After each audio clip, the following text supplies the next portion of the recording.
그럼 평양에는 가보셨나요? 네, 평양에도 가봤죠. 몇 번 정도 가보셨어요? 거의 평양은 뭐, 한 1년에 한 번씩, 뭐 2년에 한 번 정도씩은 다닌 것 같아요. 자주 가셨나요? 무슨 일로 네. 가셨어요? 장사 목적에도 갔고, 또 평양에 이모집도 있어요. 친척집이 있다 보니까 좀 더 다녔던 것 같아요. 어릴 때는 어머니 따라서 장사하는데 이제 친척집 한 번씩 방문 정도? 그렇게 갔었고, 제가 사회에 나와서 다닐 때도 장사 목적으로 갔었어요. 네.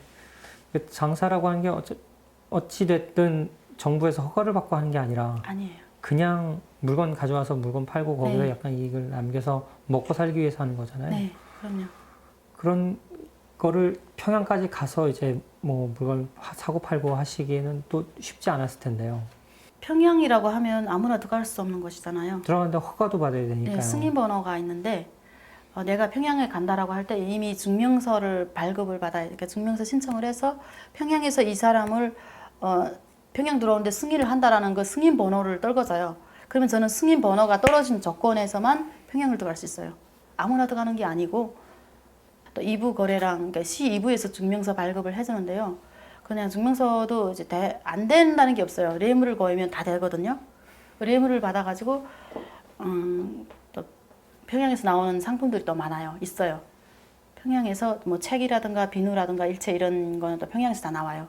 지방에 생산 기업소가 하나도 없다 보니까 뭐 평양 어디 뭐 지하 공장이라든가 뭐 한 곳에서 나와가지고 전국에 퍼지는 이런 실태니까 제가 일단 먼저 평양 가서 체계를 다 해요. 체계를 다 해가지고 한번 이제 갖고 와서 먼저 딱 뿌려보고 도매를 먼저 쳐보죠.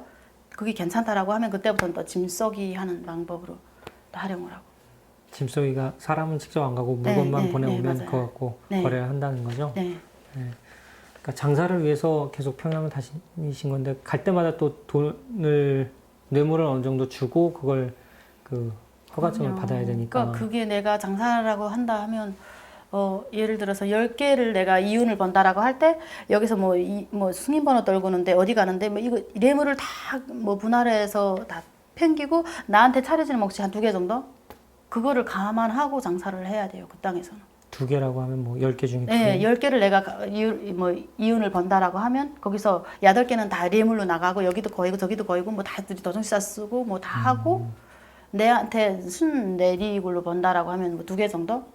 이익의 80%를 뇌물로 다 네. 바쳐야 되는 그렇게 거예요. 하는 거예요. 뭐 그렇게 해서도 뭐 20%라도 안전하게 내가 가질 수 있다라는 거는 참 장사가 괜찮은 거라고 보면 될 것 같아요.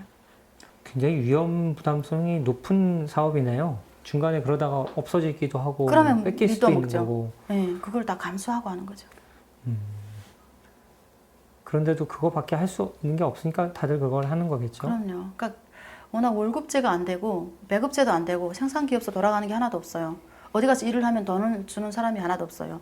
워낙 국가가 다 섰잖아요, 지금. 나라가 뭐 다 서 있는데 어디 가서 내가 일을 하면 돈을 줘요? 그것도 안 되니까 뭐 이제처럼 10개를 벌어서 8개를 뿌리고 2개를 내가 보는 장사라도 할 수 있는 사람이 능력자거든요. 그렇게 뭐 불법이 왕성하고 뭐 모든 것이 다 불법이고 법조항에는 뭐 분명히 불법이지만 해도 뭐 뒤에서는 어쩔 수 없잖아요. 다 해먹고 사는 거죠. 그렇긴 해도 어쨌든 그런 개인 기업들이 개인 그 장사들이 계속 더 활성화되어 가고 있는 중인 거죠. 네. 개인 기업으로 모든 생산이라든가 모든 유통이 다 개인 거래예요, 이제는. 그러니까 국가가 주인이 돼서 뭐 모든 걸 활용하는 게 아니라 이제 개인들이 모든 주인이 돼서 밑에서 활용을 해서 국가를 지금 떠이고 있는 상태? 뭐 그렇게 저는 판단하고 싶어요. 그런데 국가가 하지 못하게 예전에는 굉장히 세게 막았죠. 네. 근데 요즘에는 그렇게 세게 막을 수도 없는 상황이 됐다고 보면 될까요? 네, 그러니까 왜냐면 국가에서 나오는 게 없어요. 원천은 하나도 없어요. 근데 어차피 국가도 기관 기업소라든가 밑에 그 다 이제 단계가 있잖아요. 그 사람들한테 내려 매겨서 그 사람들이 또 임무 수행을 해야 되잖아요. 그럼 이 사람들은 또 어디서 나와요, 그게? 연줄 뭐 다 뭐 밑에서 활동을 하고 활동하는 사람이 있어야 뭐 이루어지는 형편이니까 뭐 알면서도 뭐 눈 감고 뭐 아웅 하는 거죠. 그런 활동이 있으려면 사실 계속 뭔가 원자재도 있어야 되고 네. 외부와의 교류도 있어야 되는데 마침 탈북을 하신 그 이후에 2020년부터는 국경도 거의 다 막혔단 말이죠. 네. 그러면 개인 사업 활동이라던가 모든 경제 활동이 굉장히 어려워질 것이고 그런 뉴스도 많단 말이에요. 네. 그런 뉴스를 보실 때 어떻게 생각이 드세요?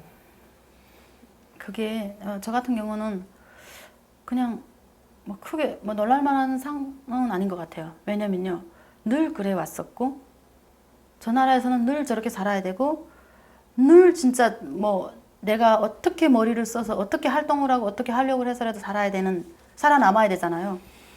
그렇게 살아오면서 질들여서 살아오던 사람들이니까 또 살아가겠지.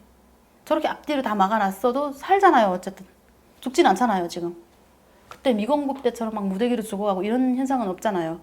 그때는 왜 미공급 때는 왜 무대기로 죽었냐 하면요, 나라를 믿었기 때문에, 국가를 믿었기 때문에 그렇게 다 무대기를 뭐 다 죽어나간 것 같아요. 근데 요즘 사람들은 지금은 아무리 고난의 시기를 걸쳐서 뭐 코로나를 걸친다고 해도 막 무대기를 죽어나가는 현상은 없거든요. 아무튼 그 나름대로의 그 열악한 땅에서 그 콕콕 막힌 속에서 뭐 안에 내부에서 어떻게 해서든지 간에 양육강식으로 살던 살아남잖아요. 그러니까 저는 저런 거를 볼 때 그래 또 살아남겠지. 어렵고 열악한 또 그 열악한 상황에서 또 어떻게 살아남겠지. 탈북민 분들하고 이제 얘기를 하다 보면 지역마다도 굉장히 너무 다르기 때문에 네, 지역 차이가 있죠.